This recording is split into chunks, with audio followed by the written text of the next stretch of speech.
আর শৌখিন মানুষেরাই এভাবে আসলে মাছ শিকার করতে পছন্দ করেন। হুক বড়শি দিয়ে মাছ শিকার করতে গেলে কিন্তু অসম্ভব ধৈর্যের প্রয়োজন। তো বন্ধুরা, আসসালামু আলাইকুম।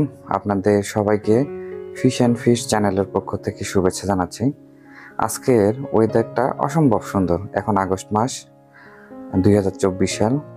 তো মোটামুটি আসলে বৃষ্টি হচ্ছে। আজকে বৃষ্টির পর আবহাওয়াটাও অসম্ভব সুন্দর। তো ভাইটি আসলে এই ধরনের জাল দিয়ে এই ক্যানেলে মাছ শিকার করছেন। এখানে সাধারণত ছোট ছোট মাছগুলোই দেখতে পাওয়া যায়। তো আমি এই গাছগুলোর ভিতর দিয়ে যাচ্ছি। পাশে যে পুকুরটা দেখা যাচ্ছে, এই পুকুরটা কিন্তু বিশাল বড়। এটা প্রায় 1 থেকে 1.5 কিলোমিটার হবে।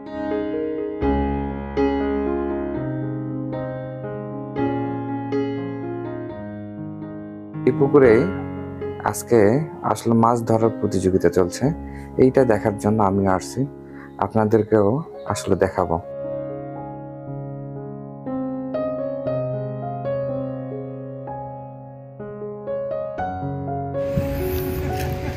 এই ছিপ ফেলানোর একটা নিয়ম আছে।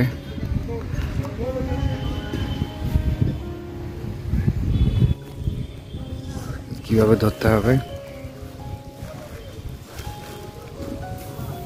ও, এই যে বিশাল দূরে পড়ে গেল।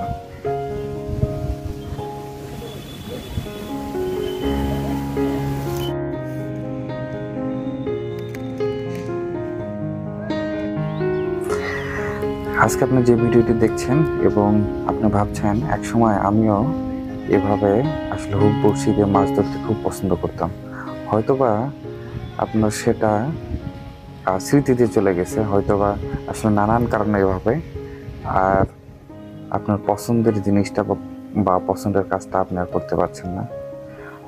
তো আসলে আসলে যারা হুক বড়শি দিয়ে মাছ ধরেন, এনাদের আসলে টোপগুলো যত বেশি ভালো হবে তত বেশি কিন্তু মাছ পাওয়া যায়। মাছ পাওয়া অবশ্য ভাগ্যেরও ব্যাপার। এখানে অনেকে এই টোপগুলোতে পিঁপড়ার ডিম এবং মধু এবং নানান ধরনের আচার ব্যবহার করে থাকেন। তো আমরা দেখি আজকে আমরা কেমন এখান থেকে মাছ পাই। আচ্ছা বন্ধুরা, বিশাল এই পুকুরটাতে আজকে আসার কারণ আছে, আমার এই সিনিয়র বড় ভাইটি এখানে আসলে তিনি প্রতিযোগিতা করার জন্য বা তার মনে শখ পূরণ করার জন্য তিনি এখানে আসলে মাছ ধরছেন বা আসলে মাছ শিকারের জন্য আসছেন। এবং তিনি বলতেছিলেন যে বৃষ্টি হইলে সাধারণত আসলে তেমন মাছ পাওয়া যায় না, আর তারপর তিনি ট্রাই করবেন। আসলে আপনারা যারা এইভাবে হুক বড়শি দিয়ে মাছ শিকার করেন তারা অবশ্য ভালো জানেন যে বৃষ্টি হইলে বা বৃষ্টির দিনে বা মেঘলা আকাশ হইলে আসলে হুক বড়শিতে কেমন মাছ পাওয়া যায়। তো আমার এই ভাইটি টোপটা রেডি করে আসলে এই যে আপনারা দেখতে পাচ্ছেন যে এইটার কিন্তু একটা প্রসেস আছে, এইভাবে ধরে অনেক দূরে দিতে হয় এবং আসলে ওইখান থেকে আর যদি ভাগ্যে মাছ পাওয়া যায় তো তাহলে তো খুবই ভালো। তো ভাইটি এইভাবে আসলে চেষ্টা করছেন। এখানে মোট তার 5টা ছিপ আছে, 5টা এই হুক বড়শি দিয়ে তিনি খাবারগুলো দিচ্ছেন এবং এমনভাবে থ্রো করছেন যেন থ্রোটা পুকুরের মাঝখানে চলে যায়। আজকে অনেক আশা নিয়ে আসছি, দেখি এখান থেকে কোনো বড় মাছ আপনাদেরকে দেখাইতে পারি কিনা। যারা এইভাবে আসলে মাছ শিকার করেন বা মাছ ধরেন, আসলে তারা যেরকম শৌখিন এবং তারা প্রচন্ড রকম আসলে ধৈর্যশীল। ধৈর্যের পরীক্ষা এবং আসলে ধৈর্য বাড়াতে হুক বড়শিতে আপনারা কিন্তু আসলে মাছ ধরতে পারেন। তাহলে আপনাদের আসলে ধৈর্য বাড়বে এবং মনের শক্তিও বাড়বে।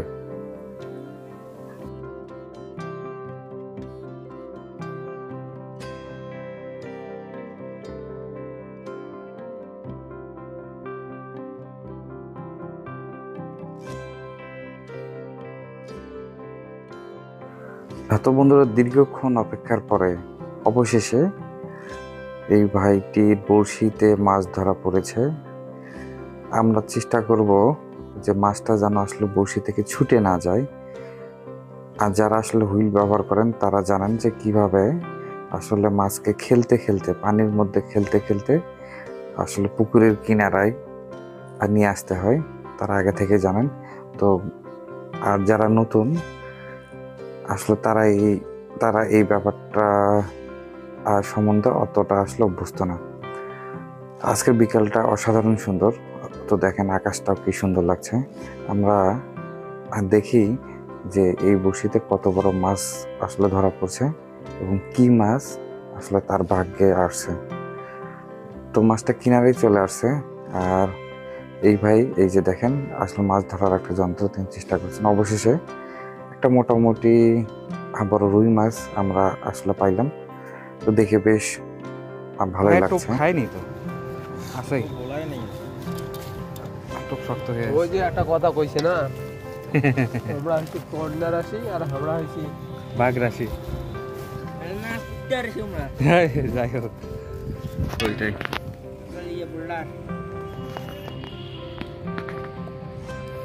এখানে খাবারের মধ্যে কি কি উপাদান আছে?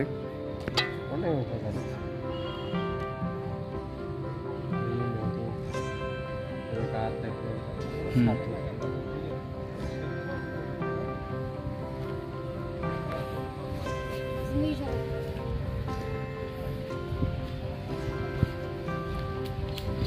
সিএম বসো বসো, ওই ইয়াতে লাগবে পরে যে ইয়ে সিপ ফেলবে।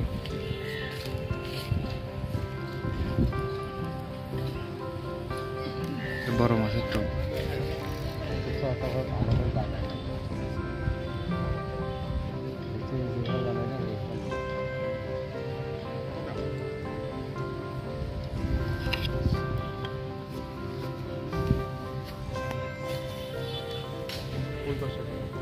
সুন্দর হয়েছে।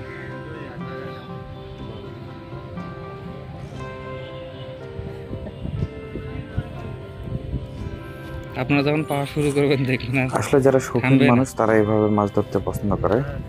আসলে দেখতে দেখতে সমাজে কোন দিক দিয়ে গড়িয়ে গেল আসলে সেটা বোঝার উপায় নাই। এখন আসলে সন্ধ্যা 6:30।